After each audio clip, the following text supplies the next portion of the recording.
2-3 రోజుల్లో BRS party ఖాళీ కావడం ఖాయమంటూ ఖైరతాబాద్ ఎమ్మెల్యే దానం నాగేందర్ సంచలన వ్యాఖ్యలు చేశారు. 20 మంది బీఆర్ఎస్ ఎమ్మెల్యేలు కాంగ్రెస్ పార్టీలో చేరడానికి సిద్ధంగా ఉన్నారంటూ వారి పేర్లు కూడా బయటపెట్టారు దానం నాగేందర్.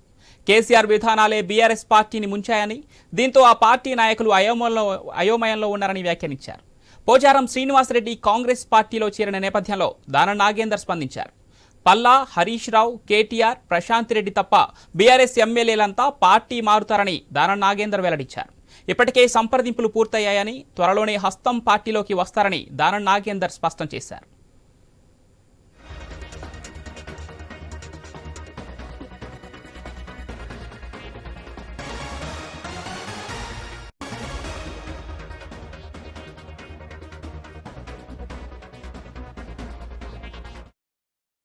2-3 రోజుల్లో బీఆర్ఎస్ పార్టీ ఖాళీ కావడం ఖాయమంటూ ఖైరతాబాద్ ఎమ్మెల్యే దానం నాగేందర్ సంచలన వ్యాఖ్యలు చేశారు. 20 మంది బీఆర్ఎస్ ఎమ్మెల్యేలు కాంగ్రెస్ పార్టీలో చేరడానికి సిద్ధంగా ఉన్నారంటూ వారి పేర్లు కూడా బయటపట్టారు దానం నాగేందర్. కేసీఆర్ విధానాలే బీఆర్ఎస్ పార్టీని ముంచాయని, దీంతో ఆ పార్టీ నాయకులు అయోమయంలో ఉన్నారని వ్యాఖ్యానించారు. పోచారం శ్రీనివాసరెడ్డి కాంగ్రెస్ పార్టీలో చేరిన నేపథ్యంలో దానం నాగేందర్ స్పందించారు. పల్లా, హరీష్ రావు, కేటీఆర్, ప్రశాంత్ రెడ్డిలు తప్ప బీఆర్ఎస్ ఎమ్మెల్యేలంతా పార్టీ మారుతారని దానం నాగేందర్ వెల్లడించారు. ఇప్పటికే సంప్రదింపులు పూర్తయ్యాయని, త్వరలోనే హస్తం పార్టీలోకి వస్తారని దానం నాగేందర్ స్పష్టం చేశారు.